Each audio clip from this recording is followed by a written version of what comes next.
ಅವ್ರ ತಾಯಿ, ತಮ್ಮಂದಿರು, ತಂಗಿಯರು ಎಲ್ಲರೂ ಬರ್ತಾರೆ ಯೇಸು ಸ್ವಾಮಿ ಹತ್ರಗೆ. ಬಂದಾಗ ಗೇಟ್ ವಾಚ್ಮನ್, ಹೌದಾ, ಗೇಟ್ ಕಂಪೌಂಡ್ ಇರ್ತದೆ, ಆ ಕಂಪೌಂಡ್ ಗೇಟ್ ಹತ್ರ ನಿಂದ್ರಿಸ್ತಾನೆ ವಾಚ್ಮನ್. ಅವ್ರ ತಾಯಿ ಆಗಿರಲಿ, ತಮ್ಮಂದರಾಗಿರಲಿ, ತಂಗಿಯರಾಗಲಿ, ಯಾರೇ ಆಗಲಿ ಹೊರಗಡೆ ನಿಂದಿರ್ಬೇಕು. ನಮ್ಮ ಶಾಲೆಗೂ ಅಷ್ಟೇ ರೀ, ಅವ್ರು ಯಾರೇ ಪಾಲಕರು ಬಂದ್ರು ವಾಚ್ಮನ್ ಬಿಲ್ಕುಲ್ ಹೊರಗಡೆ ಬಿಡೋಲ್ಲ.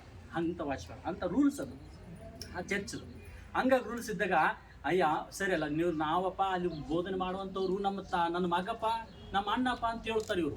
ಅಣ್ಣ ಆದ್ರೇನು ಪಪ್ಪ ಆದ್ರೇನು, ನೀವು ಇಲ್ಲೇ ರೀ, ಅಲ್ಲಿ ಕೇಳಿ ಬರ್ತೀನಿ ಅಂತೇಳಿ ಹೊರಗಡೆ ಬೋಧನೆ ಮಾಡಿರ್ತಕ್ಕಂಥ ಯೇಸು ಸ್ವಾಮಿ ಹತ್ರಿಗೆ ಬಂದು ಕೇಳ್ತಾರೆ, ಅಯ್ಯ ಅಲ್ಲಿ ನಿನ್ನ ತಾಯಿ ಬಂದಾರೆ, ನಿಮ್ಮ ತಮ್ಮಂದಿರು ಬಂದಾರೆ, ಮತ್ತು ನಿನ್ನ ತಂಗಿಯರು ಬಂದಾರೆ, ಕರೀಲೇನು ಒಳಗನಂತೆ. ಯಾರು ನನಗೆ ತಾಯಿ, ಯಾರು ನನಗೆ ತಮ್ಮಂದರು, ಯಾರು ನನಗೆ ತಂಗಿದ್ರು, ಯಾರು ತಾಯಿ, ಯಾರು ತಂದೆ ನನಗೆ?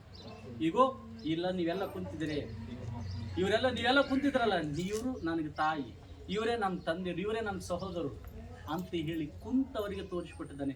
ಅದೇ ಸಿಚುವೇಶನ್ ಇವತ್ತಿನ ದಿನದಲ್ಲಿ ನನಗೂ ಕಾಣ್ತಾ ಇದೆ. ನಮ್ಮಪ್ಪ ಒಂದೇ ಒಂದಂತಂದ್ರೆ ನಿಜವಾಗಲಿ ಭಾಗದಲ್ಲಿ ನಾನು ನಡ್ಕೊಂಡಿರ್ತಕ್ಕಂಥ ಹೆಜ್ಜೆ ಜಾಡಿಯಲ್ಲಿ ನೀನು ನಡೀತಿಯಲ್ಲ, ಅಷ್ಟು ಸಾಕಪ್ಪ ನನಗೆ ಅಂತೇಳಿ ಸಂತೋಷ ಪಡ್ತಿರ್ತಾನೆ.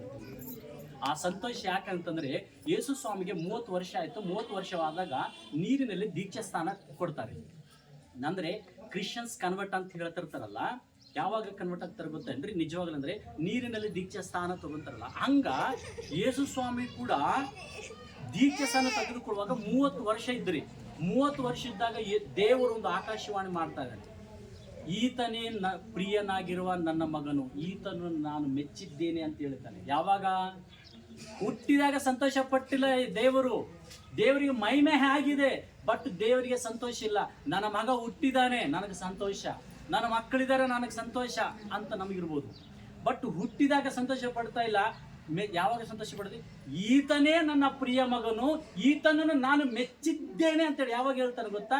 30+ ವಯಸ್ಸು ಆದಾಗ ಹೇಳ್ತಾ ಇದ್ದಾನೆ ಯೇಸು ಸ್ವಾಮಿ. ದೇವರು ಹೇಳ್ತಾ ಇದ್ದಾನೆ, ಸಾಕ್ಷಾತ್ ದೇವರು ಸಾಕ್ಷಿ ಕೊಡ್ತಾ ಇದ್ದಾನೆ, ಈತನೇ ನನ್ನ ಪ್ರಿಯ ಮಗನು, ಈತನ ನಾನು ಮೆಚ್ಚಿದ್ದೇನೆ ಅಂತ ಹೇಳ್ತಾನೆ. ಯಾಕೆ? ಅವಾಗ ಮೆಚ್ಚಲಿಲ್ವಾ? 20 ವರ್ಷದಿಂದ ಇಷ್ಟ ಆಗಲಿಲ್ಲ ನಿನಗ? 10 ವರ್ಷದಲ್ಲಿ ಇಷ್ಟ ಆಗಲಿಲ್ಲ? ಹಡದಾಗ ನಿನಗೆ ಮಗ ಅಂತೇಳಿ ಇಷ್ಟಪಡಲಿಲ್ಲ ನೀನು? ಯಾಕೆ ಅಂದರೆ 30 ವರ್ಷ ತನ ಬೆರಳು ತೋರಿಸಲಾರ್ದಾಗೆ ಸಮಾಜದಲ್ಲಿ ಬೆಳೆದನಲ್ಲ, ಹಪ್ಪ ಹುಟ್ಟಿದ ಮಗನಂತಾರೆ ಅದನ್ನ. ಹಪ್ಪ ಹುಟ್ಟಿದ ಮಗನೇ ಆ ರೀತಿಯಲ್ಲಿ ನಡ್ಕೊಂತಾನೆ. ಅದಕ್ಕೆ ಒಬ್ಬ ತಂದೆ ಮಗನು ಯಾವ ರೀತಿಯಿಂದ ಸಂಬಂಧವನ್ನು ಬೆಳೆಸ್ಕೋಬೇಕಂತೇಳಿ ಯೇಸು ಸ್ವಾಮಿ ನೋಡಿ ತಿಳ್ಕೊಬಹುದು. ಇವತ್ತು ಯೇಸು ಸ್ವಾಮಿ ನೋಡಿ ತಿಳ್ಕೊಳ್ಬಹುದು. ನಿಜವಾಗ್ಲೂ ಯೇಸು ಸ್ವಾಮಿ ಹೆಜ್ಜೆ ಜಾಡೆಯಲ್ಲಿ ನಡೆಯುವಂಥ ಪ್ರತಿಯೊಬ್ಬ ಪುರುಷನು ಯಾವ ಪಾಪಕ್ಕೆ ಒಳಗಾಗದಂತೆ ಎಲ್ಲವನ್ನು ಜಯಿಸುವಂಥ ಶಕ್ತಿಯನ್ನು ಪಡ್ಕೊಳ್ಳುವಂಥ ವ್ಯಕ್ತಿ ಆಗುತ್ತಾನೆ. ಅದಕ್ಕೆ ಯೇಸು ಸ್ವಾಮಿ ನಮಗೆಲ್ಲ ತೋರಿಸಿಕೊಟ್ಟಿದ್ದಾನೆ. ಆ ವಯಸ್ಸಿನಲ್ಲಿ 30 ವರ್ಷದಲ್ಲಿ ಯೇಸು ದೇವರು ಮೆಚ್ಚುತ್ತಾನೆ ಅಂದ್ರೆ ಕಾರಣ ಏನು ಗೊತ್ತಾ?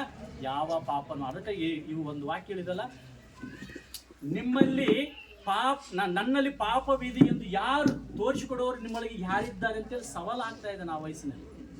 ಅದಕ್ಕೆ ಆತನಲ್ಲಿ ಪಾಪವಿಲ್ಲ, ಏನೂ ಇಲ್ಲ.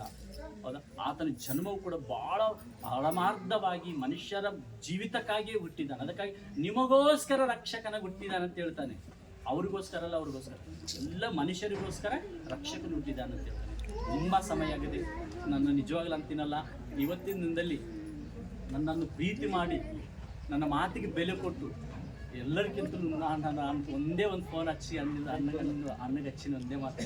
ನಿಜವಾಗ್ಲೂ ನನಗೆ ಪ್ರತಿಯೊಂದು ವಿಷಯದಲ್ಲಿ ನನ್ನ